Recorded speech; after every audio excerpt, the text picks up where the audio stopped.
you could be known for only one thing, what would that be? Here lies Brandon, and I guess I'm reading from the tombstone here. Here Yeah. lies Brandon.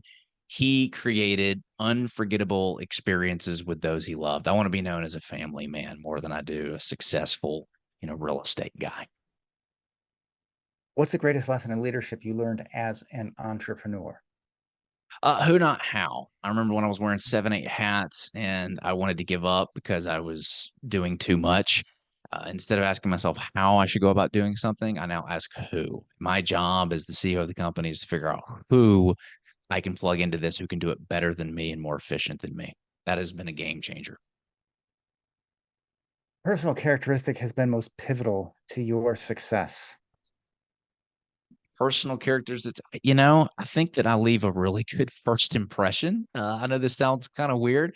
All right. Um, I think that that's worked out really well in what I do. That comes from my background in doing medical device sales, building product sales. Like I just love meeting with people, and every single time it's a genuine interaction. And I think that that served me really, really well. Oh yeah, absolutely. And being a podcast host, making a good first impression should definitely be among your top characteristics. How about this? Let's add a little randomness to the universe. Not that there isn't enough already, but I tell me when to like stop that. It's cutting got the a deck. stack of cards. Yeah, stack of cards. All right, just let me know. All right, stop. All right, top card.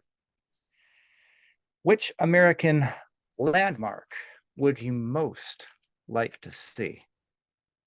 I would like to go to Egypt and see the Great Pyramids because Uh-huh. it puts in context what hard work and time can really do to something. If you spend enough time and you put in enough hard work, you can build something that'll last a lifetime. I like it. And being a builder, I hate to say it, but Brandon, I'm sure you can hear it coming. They don't build them like they used to. No, I know. I've heard it a lot. All right. So, can you give us a tip or trick that investors and entrepreneurs can implement in their business today? Dipper trip investors or entrepreneurs can implement in their business today. Never give up. And I know this sounds really weird, but the skill of grit, I think, is probably the most undervalued skill we talk about as being an investor, being an entrepreneur. Here's the thing that you've got working for you. If you can develop this, you're eventually going to win if you stay in the game long enough. That's all it takes. If you can figure out a way to continue to survive and keep learning and be resourceful, never give up no matter what, you will eventually win. Time will be on your side. So if you can develop that skill, you will eventually win. Right, awesome. And I usually ask people at this point to name a book that's helped to forge your leader as an entrepreneur, but I'm pretty sure you're going to name Who Not How. I'll do something different. Same author, Okay. Benjamin Hardy or Benjamin and Darren Hardy, I think. No, who wrote that book?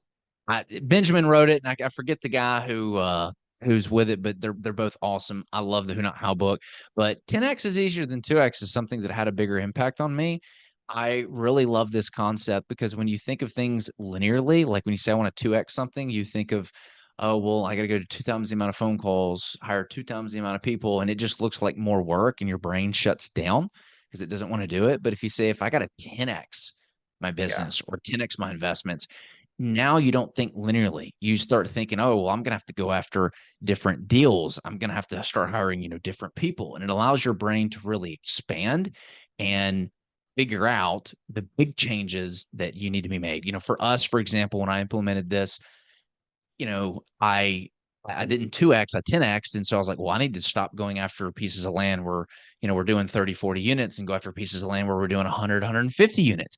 I said, hey, look, we're going to have to not build out our general contracting business to 10x. I need to get rid of it and I need to bring in other partners who've built a successful general contracting business and do a partnership with them where I give them a piece of the deal to be able to perform. And by the way, they're better at it than me at doing it.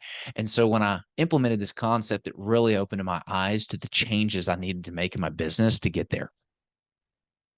All right, beautiful. And then just send us out with a quote to help forge our listeners as leaders and entrepreneurs. Send us out as a quote to help forge our listeners or leaders right here. Let's see. I've heard a new one that I really liked. I'm probably going to butcher this. I'm really into all Alex Ramos's stuff like this.